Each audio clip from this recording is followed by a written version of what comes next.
Saludos cordiales a todos. Bienvenidos. Les habla Juan Miguel Angarita.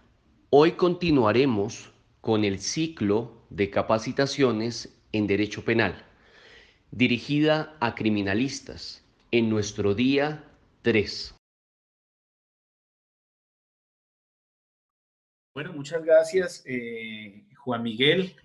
Un cordial saludo a todos los compañeros de estudio de esta capacitación, a mis colegas abogados, a los compañeros de otras profesiones, a los estudiantes de Derecho, a los criminalistas del grupo de investigación. Pues les extiendo un cordial saludo, les agradezco mucho por su asistencia, pues porque ha sido una asistencia bastante importante a lo largo de estos 3 días.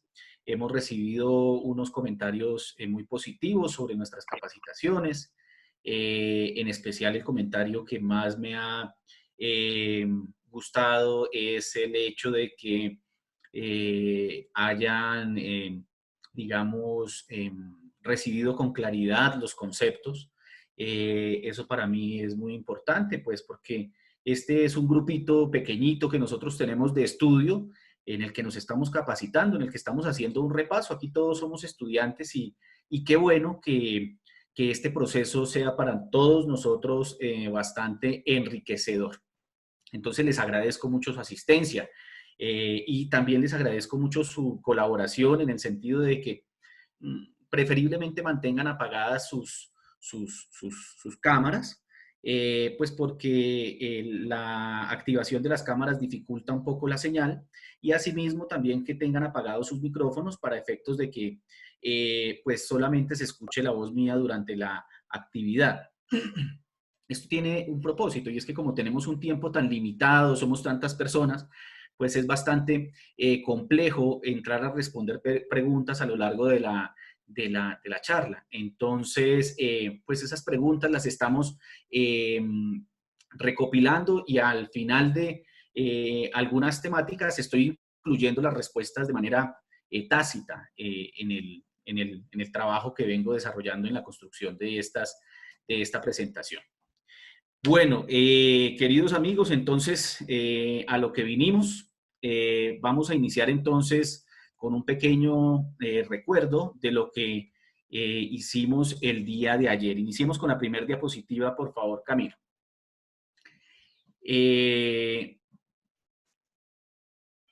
Nosotros estamos estudiando el concepto del delito.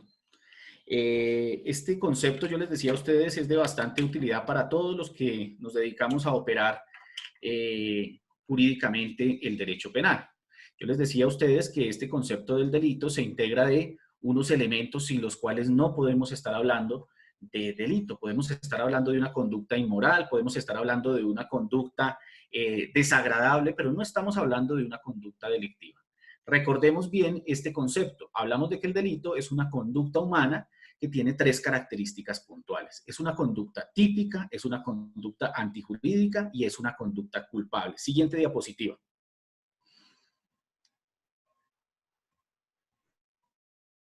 Ayer iniciamos con el estudio de la conducta y decíamos que la conducta es el elemento ontológico, el elemento perceptible del delito, perceptible a través de los sentidos humanos.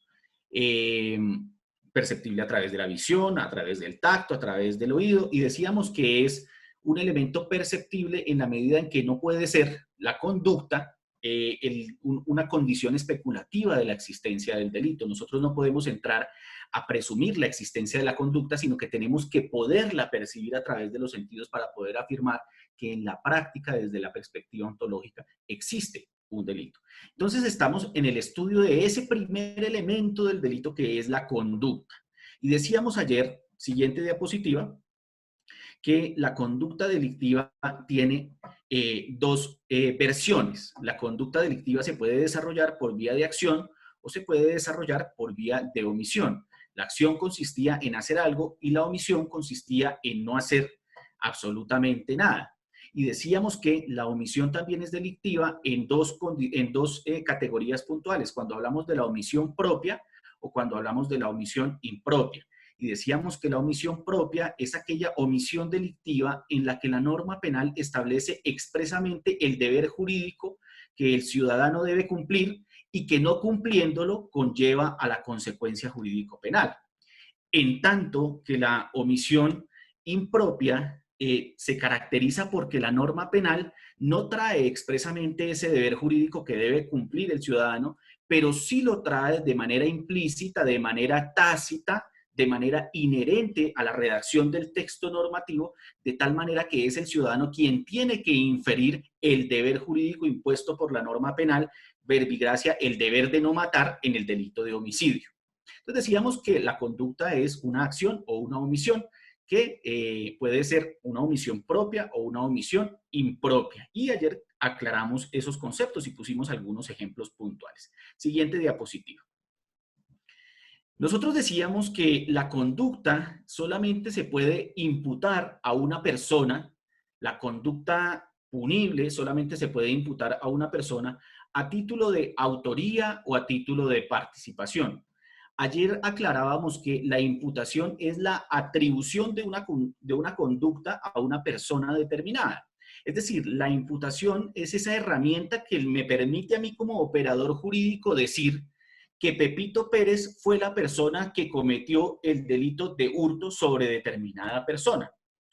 La autoría y la participación son un desarrollo de esa herramienta conceptual de la imputación. Es decir, imputar significa decir tal persona es autora o tal persona es partícipe de determinada conducta. Lo que vamos a estudiar el día de hoy es ese concepto técnico de autoría y participación. Ese concepto técnico de autoría y participación me lleva a mí a hacer dos aclaraciones puntuales.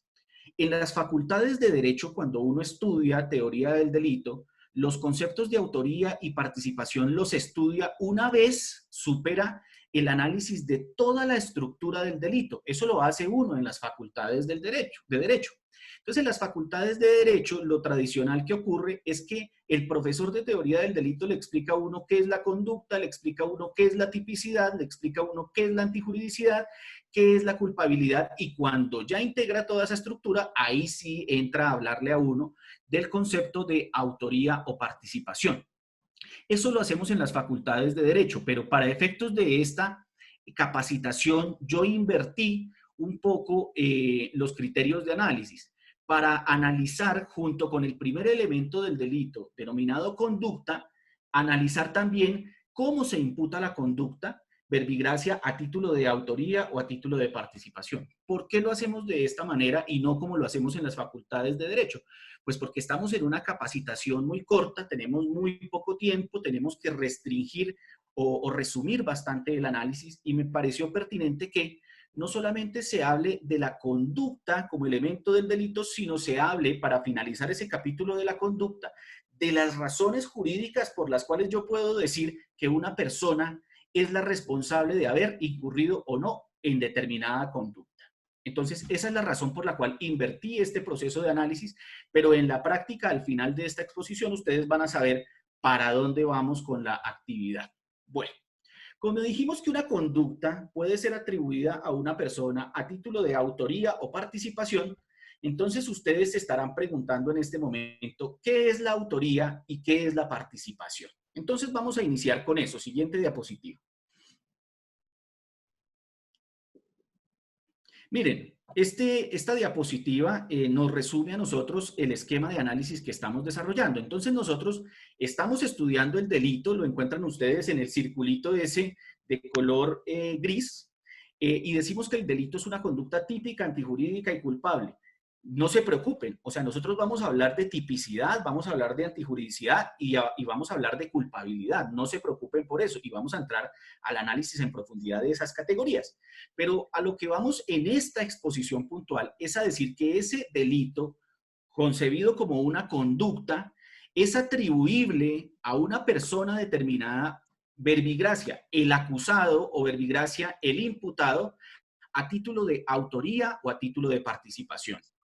Sí y solo si una conducta punible es atribuida a una persona a título de autoría o a título de participación, es posible que la jurisdicción penal imponga la sanción penal. Estas son las penas privativas de la libertad, las penas de multa, es decir, las penas principales y las penas accesorias. Entonces, el silogismo que en principio yo les quiero a ustedes transmitir, o la mecánica conceptual que en principio les quiero transmitir, es que para que una conducta sea atribuible a una persona se requiere que se pueda probar técnicamente que esa persona es autora o partícipe de la conducta. Solo con ello se puede imponer una sanción penal. Siguiente diapositiva. Entonces, ¿qué es la autoría y qué es la participación? Pues para los que están tomando apuntes, para los que no, pues pueden tomarle fotografía a esto. Entonces decíamos que la autoría o la participación es una herramienta objetiva que permite establecer quién es el responsable de la realización de una conducta punible. ¿Por qué decimos que es una herramienta objetiva? Porque la autoría o la participación en la práctica es la suma de una serie de requisitos que nos permiten a nosotros establecer quién es autor o quién es partícipe de una conducta punible. Pasemos a la siguiente diapositiva para que podamos empezar a ver de qué estamos hablando. Siguiente. Siguiente diapositiva. Miren, la autoría. Para ejemplificar la autoría, a mano derecha de la presentación, ustedes encontrarán una primera imagen.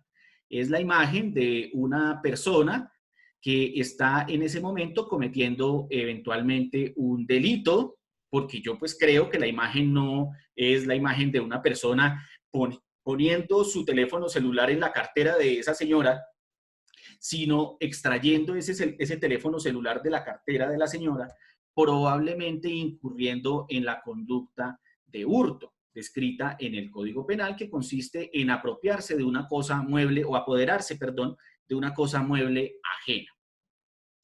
Bueno, esta es una imagen para nosotros muy común. Nosotros estamos acostumbrados al famoso hurto de celulares. De hecho, es uno de los delitos cuya tasa de ocurrencia pues, es de las más altas en nuestro país. ¿Qué podemos ver nosotros desde el punto de vista de la autoría en esa imagen? Pues que hay una persona que es la que está realizando la conducta punible, es decir, la persona que está con el saco negro sacando el celular o extrayendo el celular del bolso de la víctima. ¿Cómo nosotros podríamos decir que esta persona es a esta persona se le puede atribuir la conducta de hurto? ¿Solamente con ver esa imagen? La respuesta es no. Solamente con ver esa imagen no. Porque la imagen es un fenómeno eminentemente físico que no es suficiente para llevar a una persona a la condena como tal. Se requiere de la aplicación de las herramientas jurídicas necesarias para establecer si a esta persona le podemos imputar y además lo podemos condenar por el delito de hurto. Y esa primera herramienta es la herramienta de la autoría. La encuentran ustedes en la cima de este gráfico que les estoy presentando. La autoría,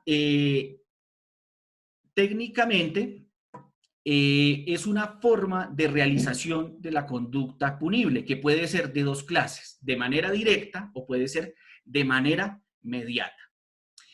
Es autor directo de una conducta punible, quien despliega por sí mismo la realización de esa conducta. Quien despliega por sí mismo la conducta punible es el autor del delito. Entonces, ¿qué se requiere para establecer si una persona es autora de una conducta punible? Verificar si esa persona en la vida práctica, en la vida material, en el mundo fenomenológico, desplegó la conducta punible. Esa es la autoría directa. Es autor directo quien despliega por sí mismo la conducta punible, quien realiza por sí mismo la conducta punible. El joven que vemos en esta imagen, que por sí mismo está hurtando el celular de la víctima sin valerse de nadie más, es un autor directo, sin valerse del asocio de otras personas, es un autor directo. Pero existe otra forma de autoría, que es la autoría mediata.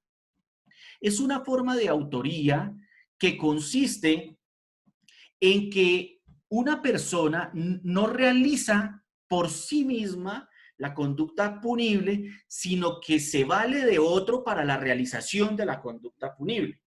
¿Esto qué quiere decir? Que instrumentaliza a otra persona para la realización de la conducta punible. En este contexto de la autoría mediata, entonces existen dos autores que confluyen en la realización de la conducta punible. Uno, el autor mediato, que es la persona que instrumentaliza a la otra para la realización de la conducta, y la otra persona es la persona que es utilizada como instrumento en la realización de la conducta punible. Vamos a poner un ejemplo de autoría mediata. Pensemos que estamos en una estación de Transmilenio. Pensemos que hay una fila de 3 personas. La persona número 1 se encuentra en toda la puerta del Transmilenio y la puerta se encuentra además abierta. La persona número 2 se interpone entre la persona número 1 y la persona número 3, que soy yo. Yo quiero matar a la persona número 1. Como sé que viene un bus aproximándose a la estación, yo empujo a la persona número 2 para que la persona número 2 cumpla un efecto dominó sobre la persona número 1 y caiga a la vía la persona número 1 y en ese momento pase el bus y la mate.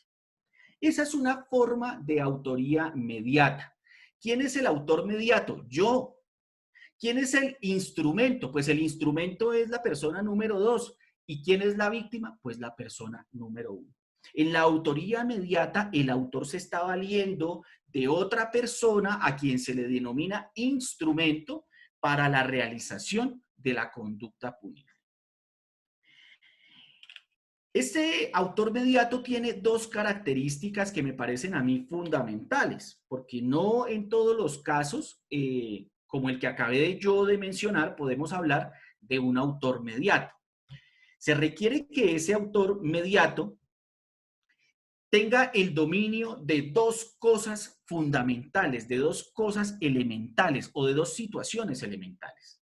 Tenga el dominio del hecho, o sea, el dominio del suceso delictivo, tenga bajo su control la ocurrencia del suceso delictivo, esté bajo su mando, bajo su órbita de control, ese suceso delictivo, eso se llama el dominio del hecho, y además tenga el dominio del instrumento, o sea, de la persona que instrumentaliza para la realización de la conducta punible. Ahora bien, ¿qué se requiere en la condición del instrumento? Porque no toda persona que es utilizada para la realización de una conducta punible puede válidamente aducir que fue utilizada como un instrumento para la realización de la conducta. Pues se requiere, en términos generales, que ese instrumento ignore totalmente que está siendo instrumentalizado para la comisión de una conducta punible. ¿Esto qué quiere decir? Que el instrumento, en primer lugar, actúa bajo error. Actúa bajo error. Actúa pensando que está haciendo una cosa cuando en realidad está haciendo otra como producto de la instrumentalización del autor mediato. Eso es un error en todos los sistemas del derecho, en el sistema del derecho civil, en el sistema del derecho penal. El error es una ausencia de identidad que existe entre lo que la persona cree que está haciendo y lo que en la práctica está haciendo. Entonces yo creo que estoy ayudando a mi amigo a trasladar una maleta de Bogotá hasta Santa Marta y que la maleta pues contiene un regalo para la novia de mi amigo. Y creo y tengo la firme convicción de que así lo estoy haciendo. Y me paran en Aguachica y resulta que en Aguachica me inspeccionan la maleta y entonces lo que llevo en la maleta no es un regalo para la novia de mi amigo, sino lo que llevo es un arma. Estoy actuando bajo error porque ignoro totalmente que estoy siendo instrumentalizado para la comisión de una conducta punible. Por lo tanto, en ese caso concreto yo puedo aducir que estoy siendo utilizado por un autor mediato para la realización de la conducta. Este instrumento también puede actuar bajo la coacción de otra persona que la induce a un error, la induce al convencimiento de que lo que está haciendo es lícito cuando en la práctica no lo es. Existen dos clases de error en el sistema de derecho como causales eximentes de responsabilidad, el error de tipo o el error de prohibición, pero no es ese el error al que me estoy refiriendo en este caso concreto, sino el error del autor instrumental, perdón, el error del instrumento en punto de que cree que está haciendo una cosa, pero está en la práctica siendo coaccionado psicológicamente por otra persona que lo está induciendo a esa condición de engaño en punto de su conducta.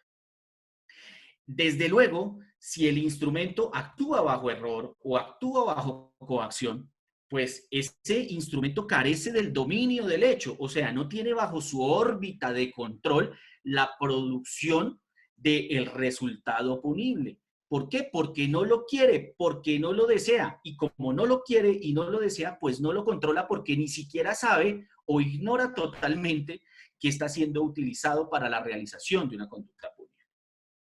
Bueno, entonces la primera forma de decir que una persona es la responsable de la ocurrencia de una conducta punible es la autoría.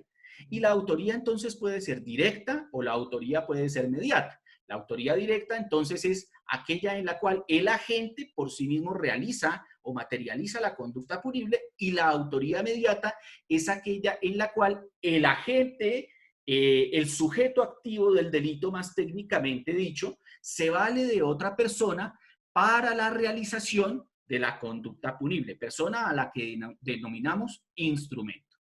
Obviamente estas categorías conceptuales tienen un mayor nivel de desarrollo jurisprudencial y doctrinal, pero la idea es que como mínimo tengamos los elementos conceptuales básicos para su comprensión. Ese desarrollo jurisprudencial y doctrinal será el contenido de charlas posteriores en las que estarán invitados muchos de los abogados más importantes del país y que nos enriquecerán en nuestra formación con todo ese tipo de conferencias a las cuales aspiramos a llegar muy pronto. Vamos a mirar la siguiente diapositiva. Hay casos en los cuales el autor no trabaja solo. Esa es una realidad. El autor quiere cometer un delito, pero no lo puede cometer solo. Y entonces necesita apoyarse en otra persona, y no otra persona a la cual va a instrumentalizar, sino otra persona que también quiere cometer el delito. Pensemos que hay dos personas que se encuentran, que tienen la idea de solucionar algunos problemas financieros y dicen, oiga, pues vamos a hacer lo siguiente, vamos a robar entre los dos un supermercado, o vamos a robar entre los dos un establecimiento de comercio, o vamos a robar entre los dos un banco. Eso es normal que ocurra. Ninguno está instrumentalizando al otro, sino los dos quieren la realización de la conducta. Cuando hay esa confluencia de dos personas o más en ese interés en la realización de una conducta punible, ya no estamos en el caso de la autoría, ahora estamos en el caso de la coautoría. Coautoría porque tiene el prefijo co, que significa trabajar con, trabajar asociado con alguien más. Entonces, la coautoría es una forma de atribución de la conducta a varias personas que trabajan asociadas para la realización de un delito puntualmente. Hay que hacer una aclaración puntual. Muchas veces se confunde el concepto de coautoría con el concepto de concierto para delinquir y son dos cosas completamente diferentes, pero hay un criterio determinante para diferenciar esas dos figuras puntuales. No es lo mismo ser coautor y no es lo mismo actuar bajo la figura del concierto para delinquir. ¿Cuál es el criterio determinante? Que los coautores se asocian para la comisión de un delito determinado o de varios delitos determinados con el mismo designio criminal. En tanto que el concierto para delinquir es un tipo penal en el que las personas que se encuentran concertadas o asociadas se encuentran asociadas para la comisión de delitos indeterminados, o sea, de cualquier clase de delitos desde el punto de vista cualitativo y desde el punto de vista cuantitativo.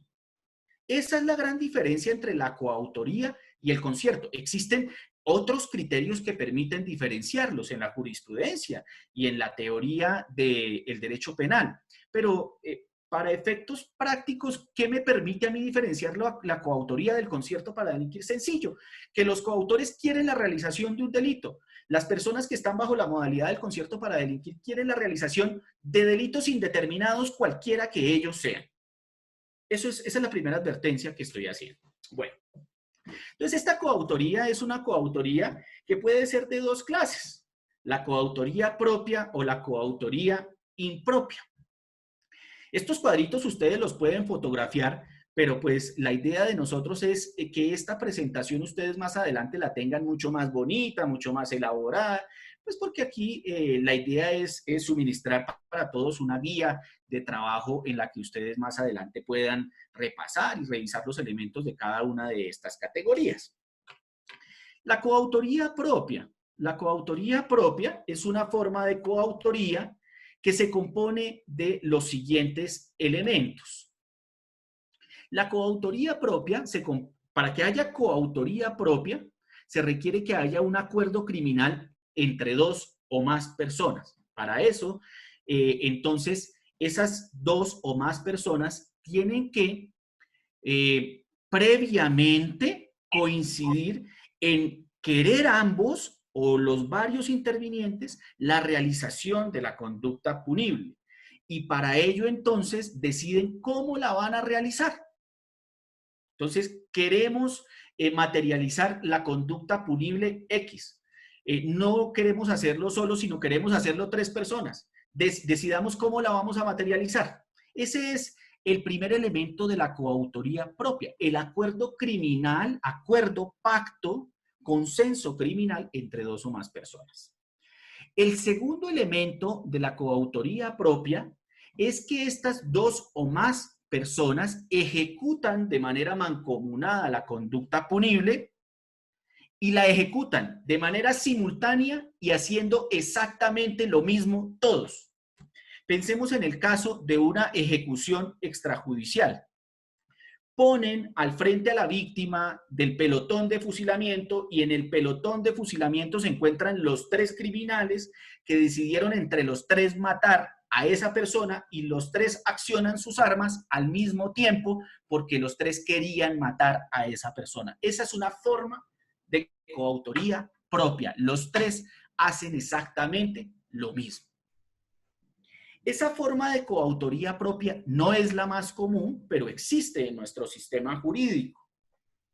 Ahora bien, existe una segunda forma de coautoría que es la coautoría propia, que esa sí es la más común y esa es la que sí se suele a veces confundir con el concierto para delinquir. Claro que ya indicamos que son categorías conceptuales completamente diferentes. Miren, en la parte izquierda de esta diapositiva, ustedes van a poder ver el ejemplo típico de la coautoría impropia. La señora que lleva la cartera es la víctima. La persona y las personas de los coautores son las dos personas que se encuentran a bordo de la moto. Uno conduce la moto y el otro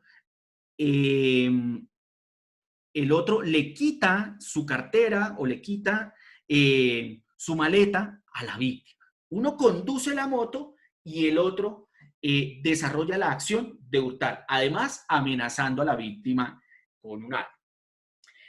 Pues entonces en la coautoría impropia encontramos los siguientes elementos. Hay un acuerdo criminal entre dos o más personas. Ese es un elemento común con la coautoría propia.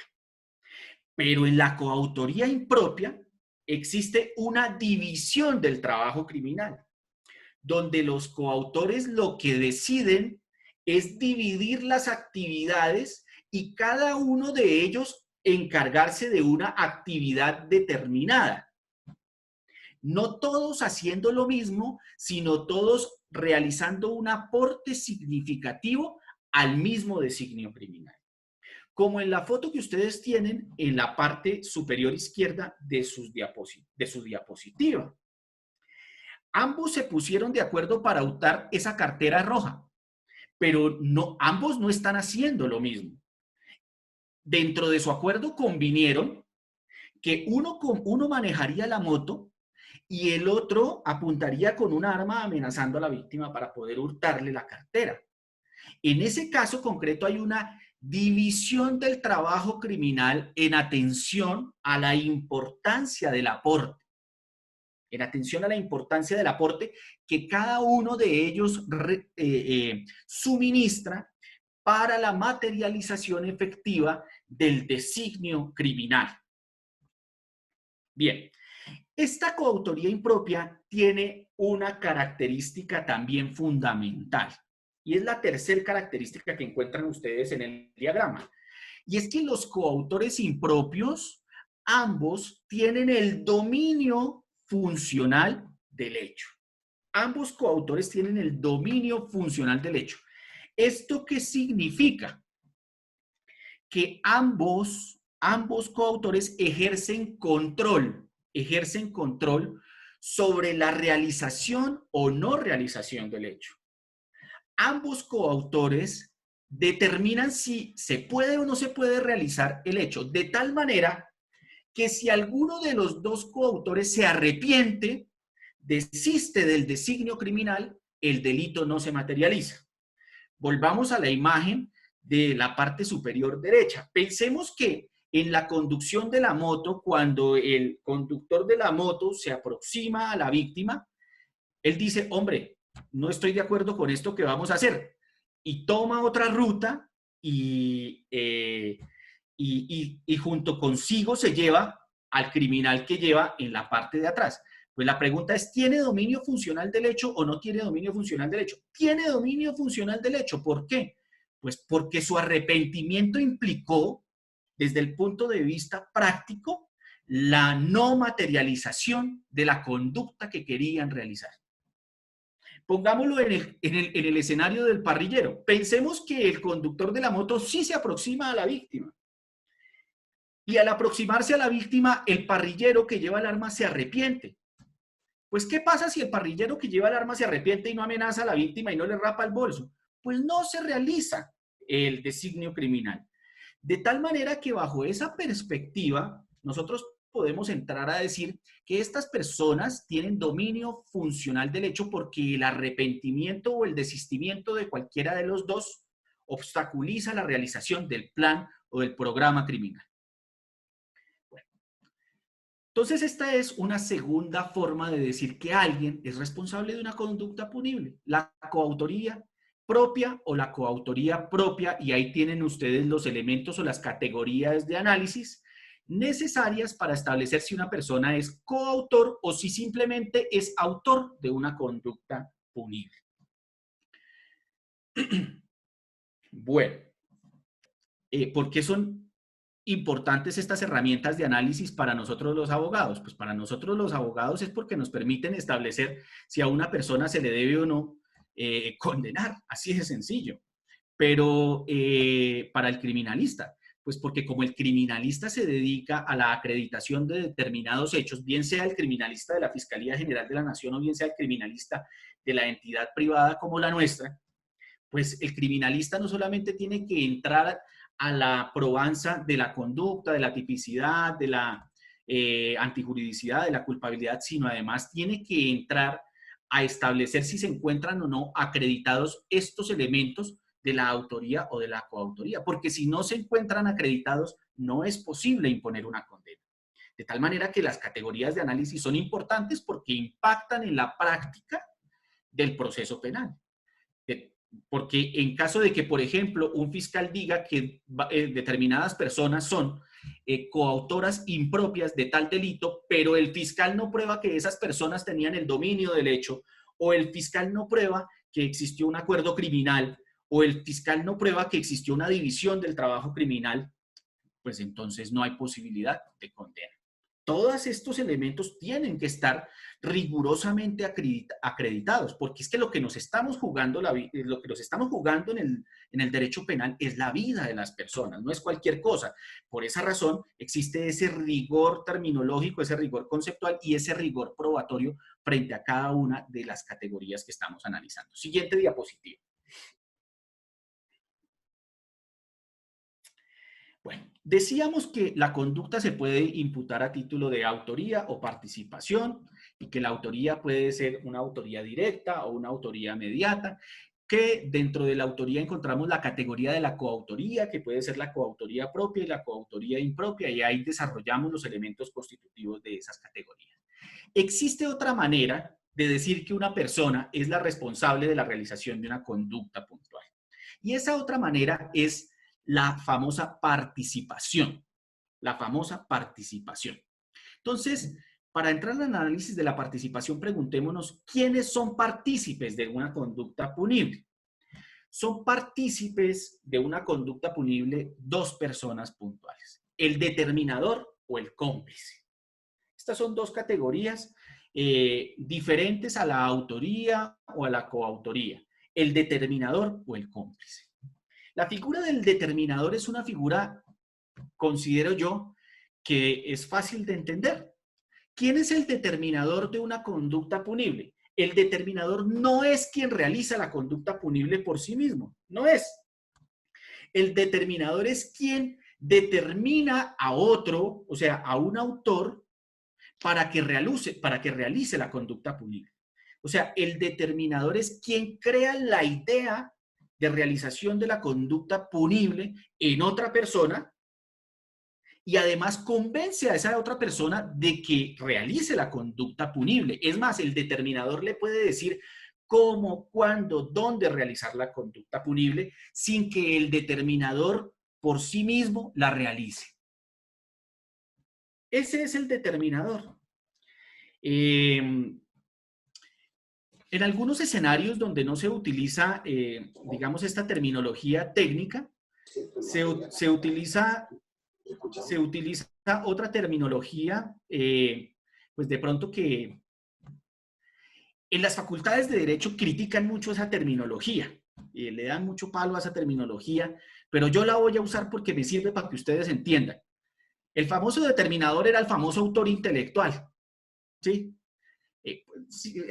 Existen muchas críticas a ese concepto, pero yo creo que ustedes me entienden de lo que estamos hablando. Es el que le crea la idea al otro de cometer un delito y le dice cómo, cuándo, dónde cometerlo. Pongamos un ejemplo concreto de un determinador. Hombre, yo quiero asesinar a otra persona. Porque estoy obsesionado con el delito de homicidio. ¿Por qué no puedo poner otro delito como ejemplo? Pues porque es el más fácil. Yo estoy obsesionado con asesinar a otra persona y contrato a un sicario. Así de sencillo. Y le pido el favor al sicario de que vaya y mate a esa persona. ¿Quién es el autor del delito? Pues el sicario. O sea, el que se desplaza y va y mata. ¿Quién es el determinador? Pues yo, el que le pidió el favor. Punto. Ese es el concepto de determinador, quien determina a otro para que realice la conducta punible. Bien. Existe otra modalidad de participación en la conducta punible porque estamos hablando de los partícipes y esa otra modalidad es la modalidad del cómplice. Del cómplice.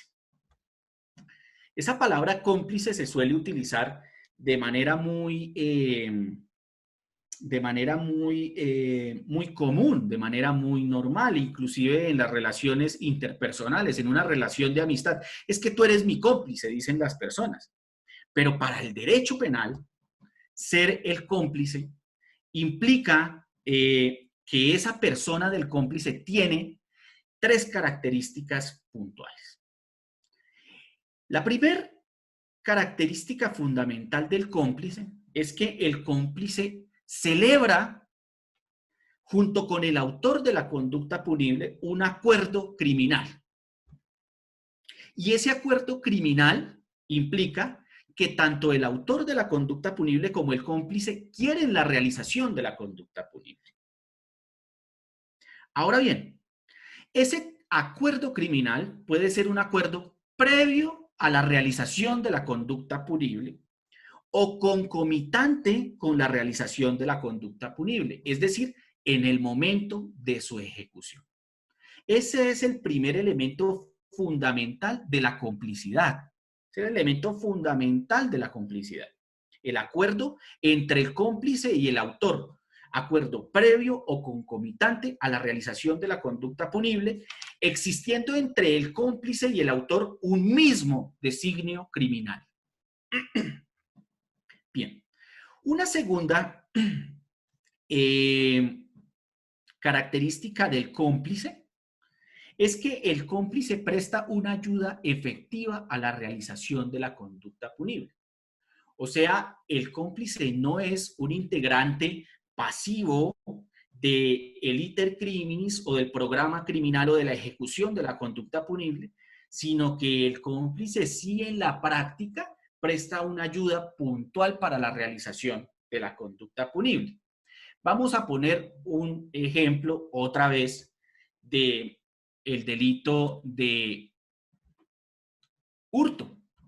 Pensemos que yo soy el custodio de un bien inmueble y algún amigo mío me dice, oiga, yo quiero entrar a ese bien inmueble a robar.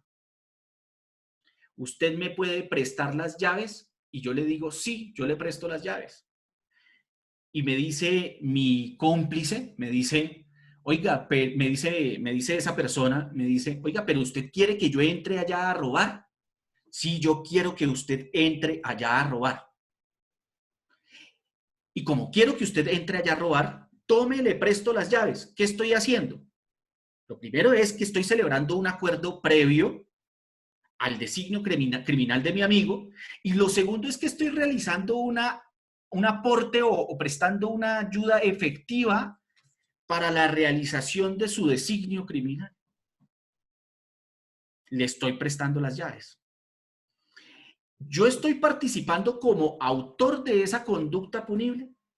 Pues hasta el momento de prestarle las llaves, no. ¿Por qué no? Pues porque la conducta punible no se ha iniciado en su ejecución. Simplemente le estoy prestando las llaves.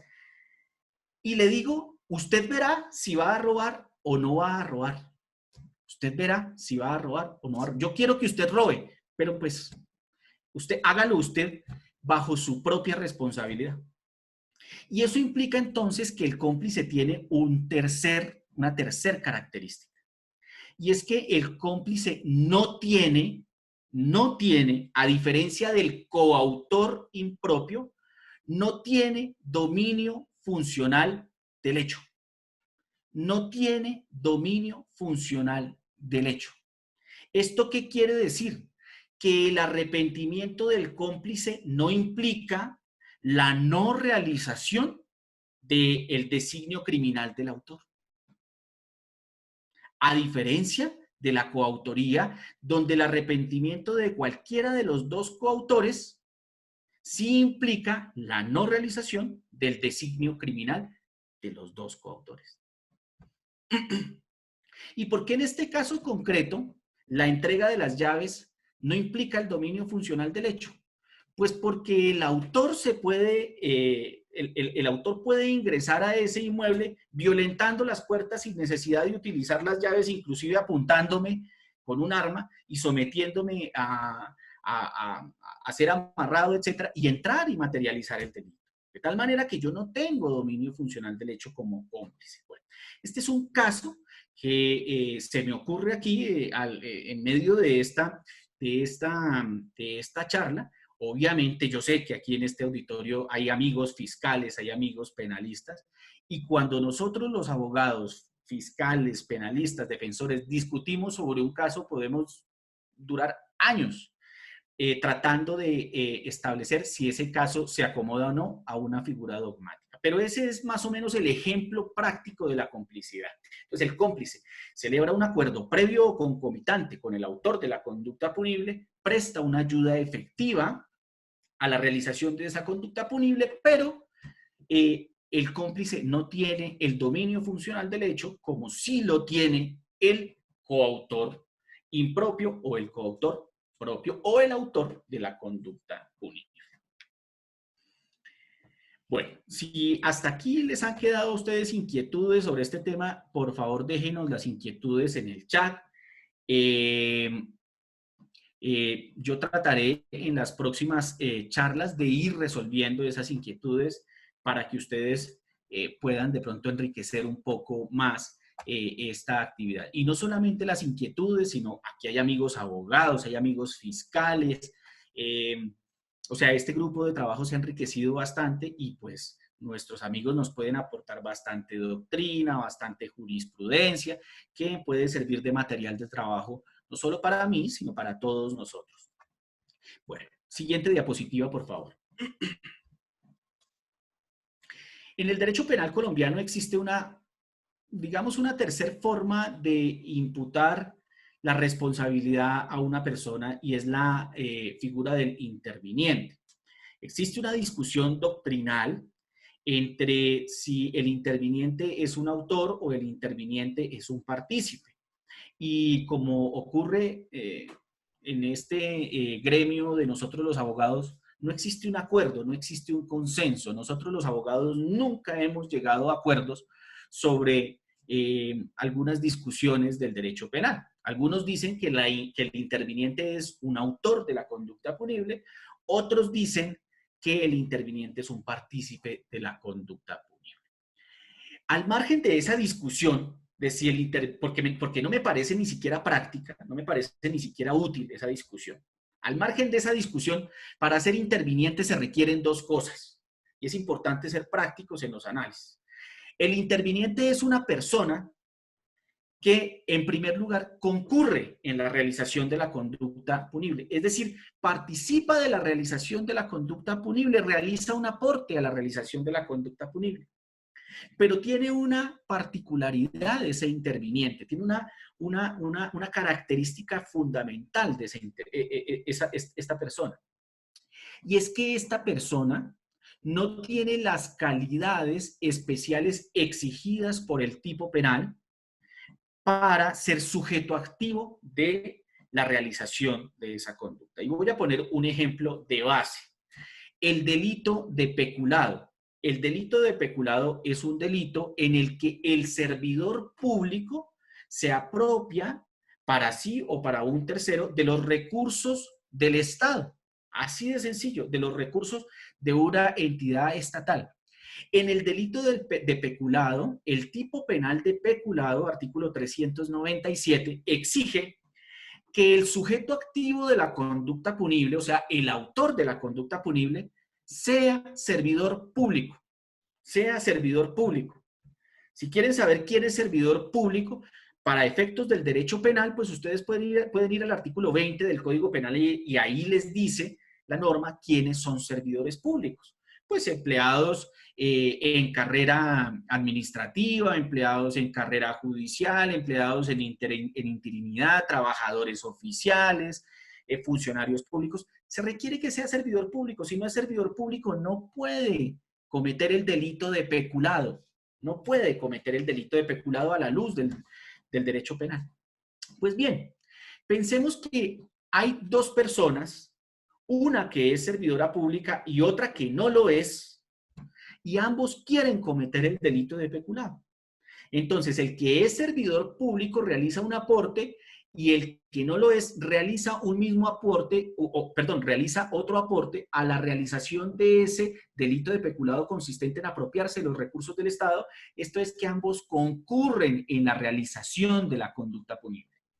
Pero este que es servidor público sí tiene la connotación especial exigida por la norma penal para ser condenado por el delito de peculado, porque es servidor público y este no. Este que no tiene esa condición particular, pues a este no lo llamamos ni autor, ni coautor, ni determinador, ni cómplice, lo llamamos interviniente a la luz del artículo 30, inciso final del Código Penal, y por lo tanto, en su condición de interviniente, responde por el delito de peculado, pero va a tener una rebaja de la pena de una sexta parte a la mitad. Bueno, ahí, siguiente diapositiva. Ahí hemos, entonces, puesto de presente la estructura básica de la autoría directa, de la autoría mediata, la estructura básica de la coautoría directa, la estructura básica de la coautoría, perdón, de la coautoría propia, de la coautoría impropia, la estructura básica de la determinación, la estructura básica de la complicidad y la estructura básica de la condición del interviniente. ¿Por qué era importante entrar, repito, al análisis de estas estructuras? Pues porque uno no puede decir que a una persona se le debe condenar por la realización de una conducta sin pasar por el filtro, en primer lugar, de la autoría y de la participación. Bueno, para concluir esta charla del día de hoy, entonces yo quiero, digamos, dejar por sentado cuál es el camino que hemos desarrollado.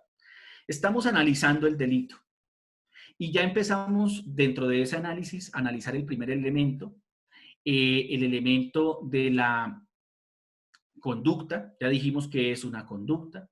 Ya dijimos por qué la conducta se puede imputar o a través de qué herramientas se puede imputar, que son la autoría, la participación, ¿sí? Entonces decimos que el delito es una realidad que se integra de esa conducta que es típica, que es antijurídica y que es culpable. ¿Qué es lo que vamos a analizar en las siguientes sesiones? Pues los conceptos de tipicidad, los conceptos de antijuridicidad y los conceptos de culpabilidad.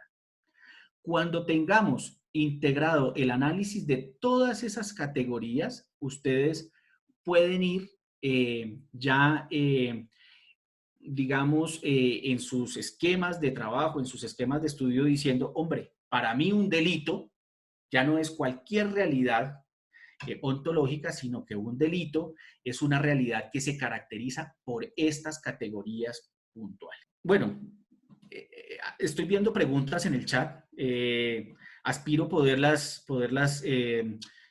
recapitular, poderlas resolver.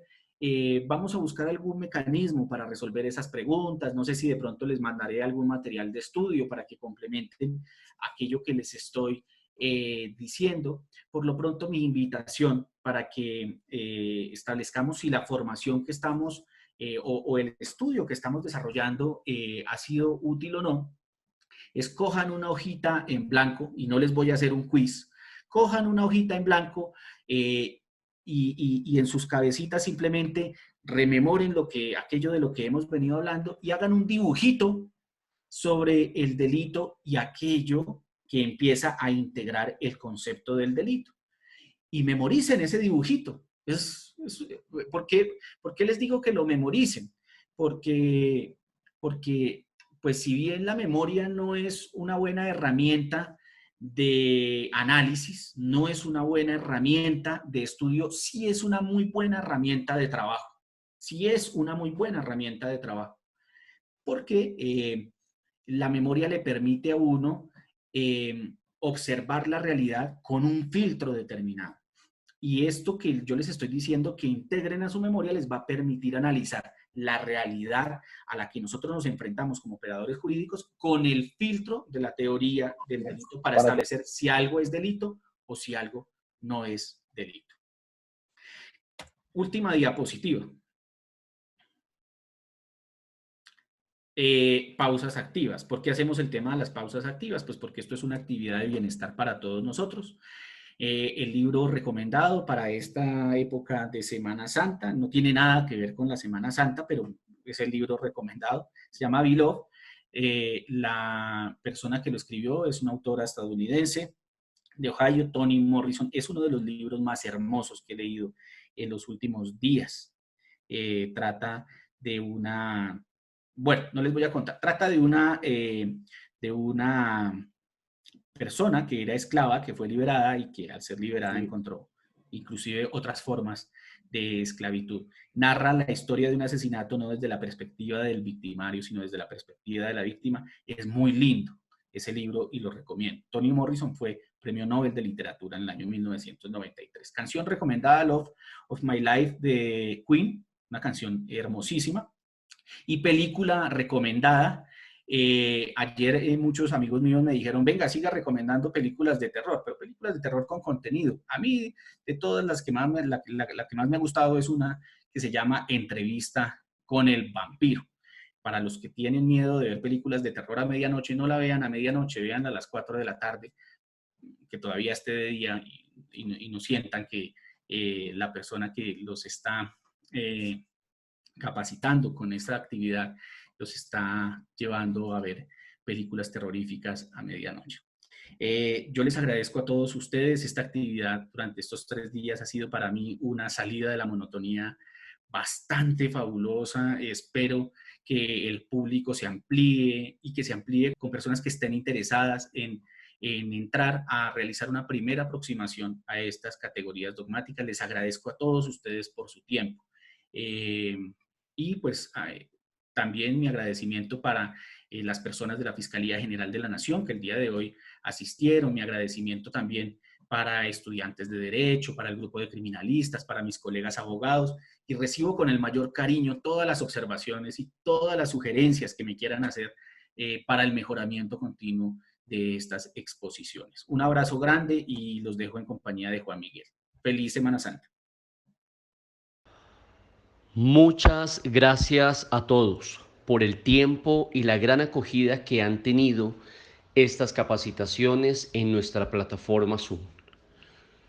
Los invitamos a presenciarlas en directo registrándose en el formulario de la descripción y estar atentos a sus correos y teléfonos para ser notificados de las sesiones en vivo. Los invito a suscribirse en nuestro canal de YouTube y seguirnos en nuestras redes sociales que estarán en la descripción de este video. Un abrazo virtual y nos vemos en una próxima oportunidad.